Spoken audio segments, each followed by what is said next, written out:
Here's another way I gave people preferential room bookings. And I am ashamed to admit it, but you know what? I'm always telling it like it is here. And I have had studio owner friends that have done the same thing.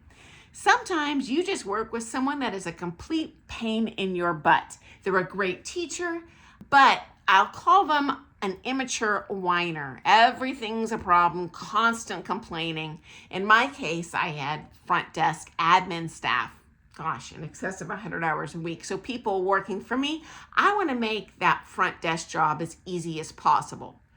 And so if I would have a pro that was constantly grousing every single day, I can't share a room. She's putting flyers out. This is unethical. She's staying after and talking to her students in the same room. It's distracting me.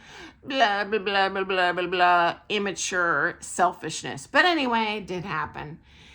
I just get frustrated hearing the complaint department, hearing my staff complain about them complaining, makes their job unpleasant. I'm fine. When possible, I would give the dude his own room. And everyone else suffered, including me, guys, because I wouldn't book myself in the room with him either. It just was not worth his attitude. And so, yeah, this stuff does happen. And I would say if you're a teacher and this is happening in your studio, you know what? Do definitely talk to the owner about it. There might be something going on that you don't know about. I do not recommend giving an ultimatum. It's either them or me. Because at that point, I did have people do that. And I was like, don't let the door hit you in the butt. I'm not going to be manipulated with your threats. But if someone would come to me with, hey, this is happening, it's really lowering my quality of work experience here, at that point, I'm going to be very receptive to the different needs of people and act accordingly. If I think no one cares, I'm just going to take the easiest path, the path of least resistance. Okay, next up, we have preferential booking and referrals, meaning I would refer new students to my own employees before I would book them with a leaser. Okay. Why is this? Well, I have an ethical responsibility to take care of my employees financially. I am keeping 50% of that private lesson money they're bringing in exchange for the privilege of getting preferential booking, having me refer a ton of private lessons to them, having me advertise and promote their group classes, giving them first crack at a ballroom if it's available on a prime time so they can build the clientele, giving employees first crack at if they want to DJ a dance or teach the pre-dance lesson. And in my case, I did pay my DJs and the teachers who taught the pre-dance lesson. So that not only is an opportunity for them to use that time to cultivate clientele and market themselves, be present. In my case, I also paid them. My understanding is a lot of studios don't pay that teacher more to DJ. They're just like, hey, your benefit is being here and be able to sell yourself, which is true. But in my case, I didn't feel comfortable doing that. So I always paid them. But obviously, I had leasers that really wanted to get in there. They wanted to DJ. They wanted to teach the pre-dance lesson. They wanted the referrals. And this is so funny to me, guys.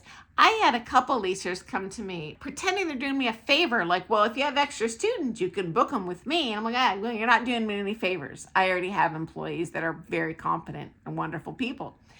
And then they came back with, well, how about I give you a kickback and I'll pay you 100% of the money. And then in the future, they can just be my client and I'll lease. I'm like, first of all, that's not legal.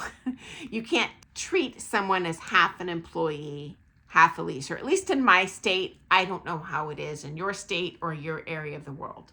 But number two, I'm not going to throw my employees under a bus who I have an ethical responsibility to take care of so I can temporarily pocket more money secretly from that one leaser. So was I giving preferential treatment to those employees? Yes, 100% of the time. And you know what? There's a legit reason for it. Are they probably telling students that they're not being treated equally? Yeah. And they're not, but there's a very good reason why, guys. The owner's probably not doing something for just no reason at all. And this is funny to me too, guys. I had leasers inevitably think they are God's gift and not realize how many clients I was just stuffing in their books. So I did have employees regularly. They're making bank as an employee. They're like, hey, I'm God's gift. I'm going to switch to leasing, which is legal. You can't do it a bunch of times a year, but I would let them switch once a year if they wanted.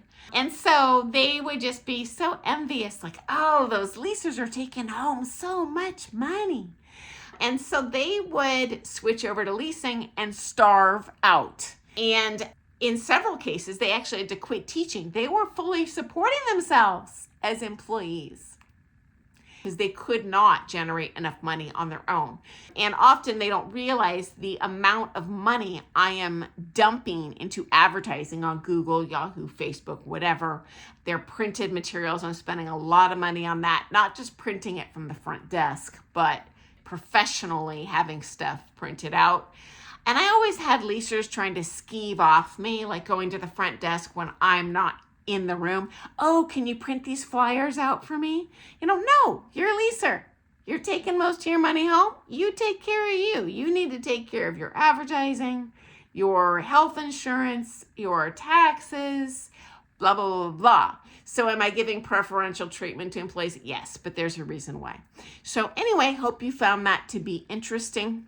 I look forward to seeing you first thing tomorrow morning for some more things ballroom dance, guys. Thanks for joining me today. Doodles!